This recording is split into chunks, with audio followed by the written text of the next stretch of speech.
Hi everyone, it's Boston Mayor Michelle Wu. I want to thank the Biden-Harris administration for inviting me to be a part of this methane summit and for all your leadership on the most important issue our nation and our world is facing. I also want to recognize Infrastructure Implementation Coordinator Landrew, Director of the Office of Science and Technology Prabhakar, and National Climate Advisor Zaidi, and all the federal, state, local, and tribal representatives and external partners who've come together to advance our climate goals. As we work to keep our planet livable, we need to be devoting all the knowledge, tools, and resources at our disposal to limiting global temperature rise to 1.5 degrees Celsius. That means curbing harmful emissions like methane across the board,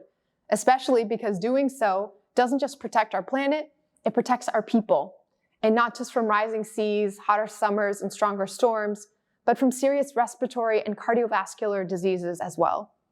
That's why in Boston, we're evaluating our oil and gas pipeline infrastructure to explore conversion toward geothermal energy. And our Building Emissions Reduction and Disclosure Ordinance, BERDO, is helping us target our emissions at their biggest source, as nearly 3/4 of all our annual emissions come from buildings in Boston.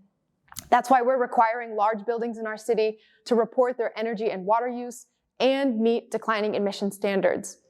And we're not just applying those requirements to private buildings, we're getting close to signing an executive order to require that all new municipal buildings and all municipal buildings undergoing major renovations be completely fossil fuel free, meaning thousands of public and private buildings will be significantly reducing carbon emissions in the next few decades until fossil fuels are completely phased out.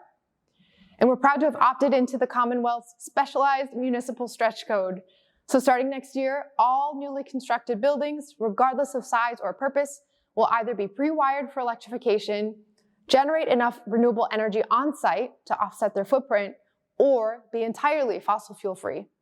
These are just a few of the steps we're taking to reduce our city's emissions, and we're looking forward to working with our partners in the private sector and across every level of government to keep up our momentum and meet our climate goals so all our residents are able to build happy, healthy lives in our city for generations to come.